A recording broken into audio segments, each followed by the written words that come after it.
এই মুহূর্তে উপস্থিত আছি বায়তুল মুকাররম মসজিদের সামনের অংশে অর্থাৎ উত্তর গেটে, এবং এখানে আজকে ইসলামী আন্দোলন বাংলাদেশের নেতৃত্বে একটি মিছিলের আহ্বান করা হয়েছে, যেটি পূর্ব ঘোষিত, এবং এটিকে ঘিরে ইতিমধ্যে হাজার হাজার নেতাকর্মী তারা এখানে এসে জড়ো হয়েছেন। এবং আজকে যে মিছিলটি সেটি পরিচালনা করবেন ইসলামী আন্দোলনের মহাসচিব মুফতি ফৈজুল করিম, তিনি আসলে এখানে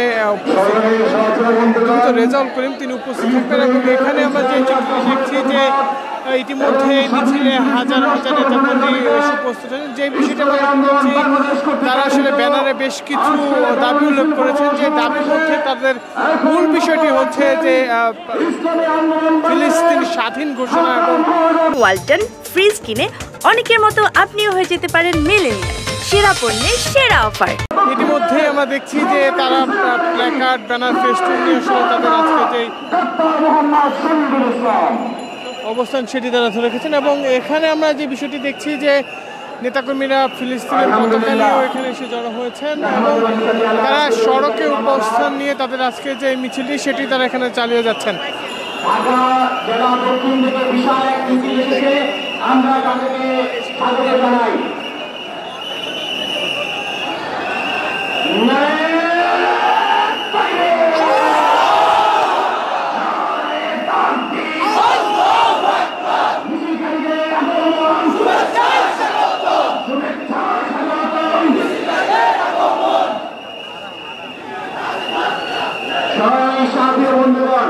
ইতিমধ্যে মিছিলে তাদের যে নেতাকর্মীরা তারা এসে জড়ো হচ্ছেন, এবং এখানে যে বিষয়টা আমরা লক্ষ্য করছি, তারা তাদের যে নিজস্ব ব্যানার, সেই ব্যানারে বেশ কিছু দাবি উল্লেখ করেছেন। সেই দাবিগুলোর মধ্যে stop aggression in Palestine, stop Israel genocide in Gaza, এমন বেশ কিছু দাবি উল্লেখ করে কিন্তু তারা এখানে তাদের যে আজকের মিছিল, সেই মিছিলের প্রস্তুতি গ্রহণ করছেন। এবং মিছিলের যে বর্তমান অবস্থা সেটি যদি দেখানোর চেষ্টা করি, যে ইতিমধ্যে মিছিলে তাদের নেতাকর্মীরা এই মসজিদের সামনের সড়কটি রয়েছে সেই সড়কটি অনেকে বন্ধ করে রেখেছেন, এবং এখানে অনেক অংশটি ফাঁকা রাখা হয়েছে। যেদিকে আসলে ইসলামী আন্দোলন বাংলাদেশের যিনি আজকে মিছিলের নেতৃত্ব দেবেন তিনি এসে উপস্থিত হবেন, এবং এখানে সংক্ষিপ্ত সমাবেশ শেষে তারা আজকে এখানে মিছিলটি করবেন বলে আমরা জানতে পেরেছি। তবে মিছিলের পূর্ব যে পরিস্থিতি সেটি যদি বলি, যে তাদের যে নিজস্ব স্বেচ্ছাসেবক রয়েছে সেই স্বেচ্ছাসেবকরা আসলে নিরাপত্তা এবং অন্যান্য যে বিষয়গুলো সেই বিষয়গুলো তারা নিশ্চিত করে রেখেছেন।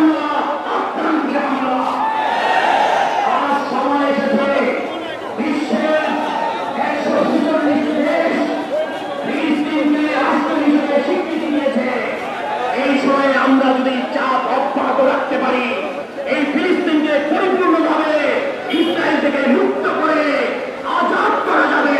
তাই আসলাম আমরা একত্রিত হয়ে ময়দানে অবস্থান করি।